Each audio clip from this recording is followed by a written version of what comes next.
Welcome to another episode of The Alex Wolin Show. I'm Alex Wolin, and it's another hot summer here in Chicago. This week, we're still in full swing for Men's Fashion Week Spring-Summer 2018, and my favorite show for Florins was J.W. Anderson, who cleared the board and did something very commercial, even introducing a collaboration with Converse. Another one of my favorite shows was Versace, pulling out of the archives and then really celebrating Gianni Versace, was Donatella's show for Spring-Summer 18. Pastel pink and blues with logo t-shirts are on my list for must-have next spring and summer. Jumping in with my first favorite trend, space age, designers like Anthony Vaccarello, Karl Lagerfeld, J.W. Anderson, and John Galliano got in on the high shine trend for fall with metallic looks that are evoking optimism of the future. Some of my favorites include this look from Chanel, Karl Lagerfeld, literally erecting a spacecraft inside of the venue for Chanel Fall 2017. This chainmail look from Paco Rabanne was another one of my favorites. Paco Rabanne working a classic chainmail look for the future, and Anthony Vaccarello at Saint Laurent doing this long sleeve sequin look with a slouchy boot for the evening. My favorite out of all of it was what was happening with Bottega Veneta and the finale of evening gowns that walked down by Thomas Mayer. Bottega Veneta did a very fresh take on the 1940s glamour, sending the women into the future with a touch of the past. My next favorite trend for women this fall is the pantsuit. Across the board, designers are dressing the woman for the office and helping her climb that ladder of success. Designers like Victoria Beckham, Stella McCartney, and Haider Ackermann all got in on the trend with sharp tailoring and looks that are going to propel the woman into a future that they deserve. Here are some of my favorites. Jacquemus here, giving a strong black tailored suit with a beret and a lemon lime leather handbag to top it all off. If you haven't already seen his Instagram story, I highly recommend. My next favorite power suit look is this one by Phoebe Philo at Celine, another exceptionally tailored black suit with an exaggerated white collar and a white boot. The white boot is a huge trend for women this spring and summer, so get in on the fall trend early and pick up a great white boot. I'm not talking that slutty Ariana Grande patent leather, but brands like All Saints and Alex, A-L-Y-X, created really awesome white boots for women this spring and summer. My third favorite look for women's wear this fall is puffy coats. Whether it's feathers or fur, this look from Nina Ricci in pink, adding all of the textures like sequin and lace to the look. And finally, this Emilio Pucci big teal feathery coat is going to bring a lot of attitude this fall. My fourth favorite trend for women this fall is shearling jackets. Brands like Yeezy, Lorenzo Schooler, Marc Jacobs all getting in on the trend, whether it's shearling at the collar or all over shearling. One thing's for sure, we're staying warm this fall.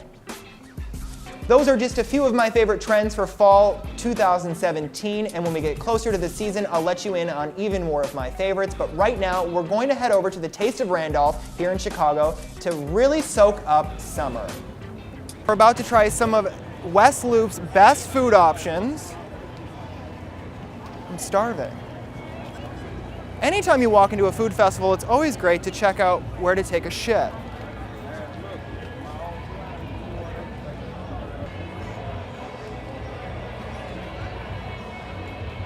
So we're at a food fest. I haven't seen any food, but we're making our way deeper into the crowd.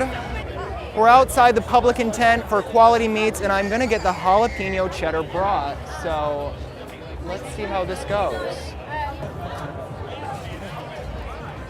Who doesn't love warm meat in their mouth? It's spicy, it's cheesy, it's bready, it tastes like summer. Speak up. Who the fuck was that? Can I have a 20-ounce sangria?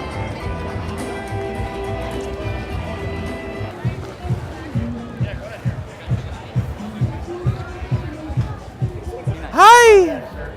Yay! That way? Which way? You want to eat something? section? This is the VIP section brought to you by McDonald's.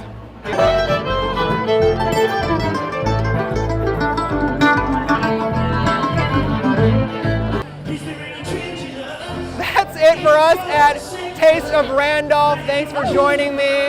We're on to the next one. I'll see you guys next time. One thing I also saw this week was the new film, The Mummy, starring Tom Cruise, and I am still shaking in my boots because of how fucking stupid it was. I can't get my money back, but I can tell you not to see The Mummy because it's a big waste of fucking time. But one film I did love this summer was The Lost City of Z, already coming to Blu-ray July 11th, a film executive produced by Brad Pitt, starring Charlie Hunnam, Sienna Miller, Robert Pattinson, and the new Spider-Man, Tom Holland. Is a 20th century tale about exploration in the jungles of Bolivia. Anyone who knows me knows that I can't get through a single day without a cup of coffee, or 7, and I wanted to take it even a step further and show all of you what you can do to brew a better cup of coffee at home. So throw your Keurigs away and join me now as we head to the Purple Llama in Wicker Park and talk to coffee expert Richard about all of the new ways and trends for brewing coffee today at home.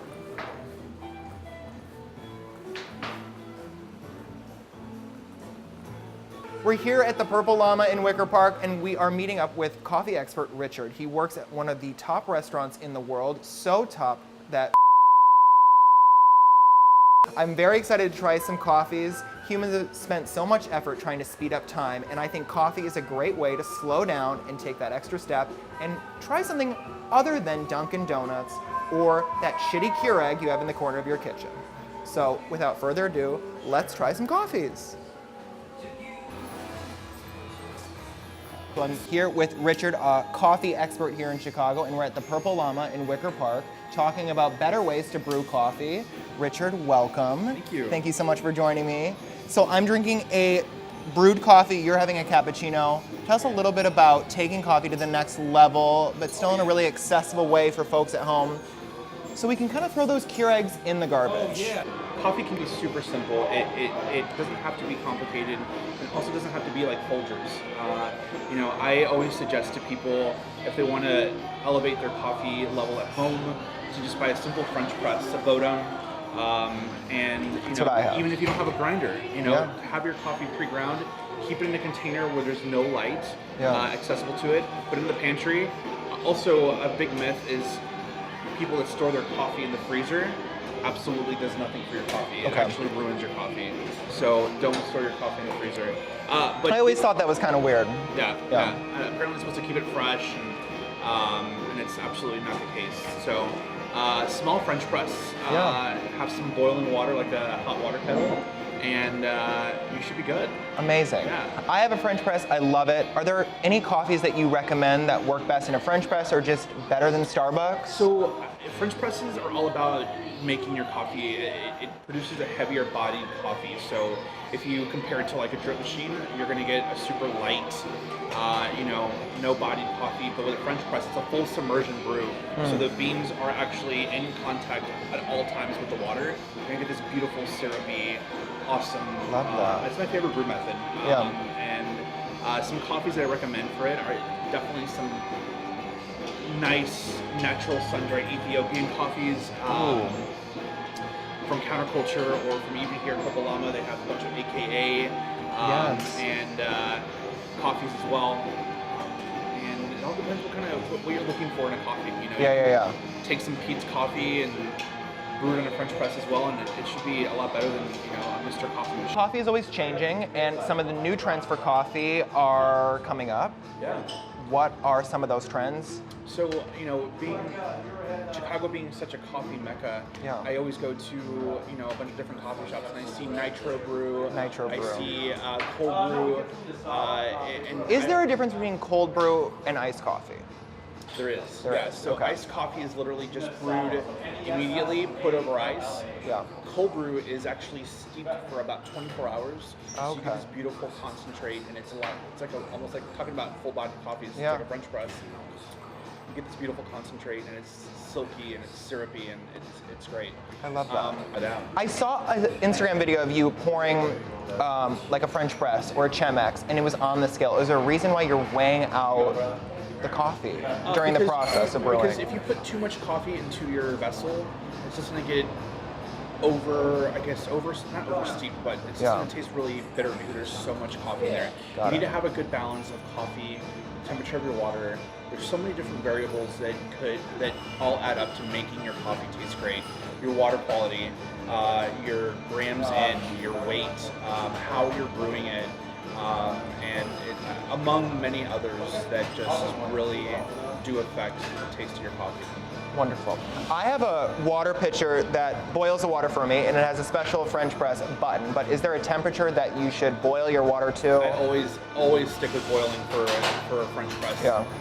See, folks, if you take 7 extra minutes in the morning, you can have a much better cup of coffee, a much better experience. It's all worth it in the end. Oh yeah. I love that. Oh my God. Thank you, Richard, so much. I love learning about coffee. I love drinking coffee. And now we know a little bit more about coffee. That's another episode of The Alex Wolin Show. Thank you so much for tuning in once more. Check us out next Tuesday for a brand new episode. Until then, I will see you when I see you.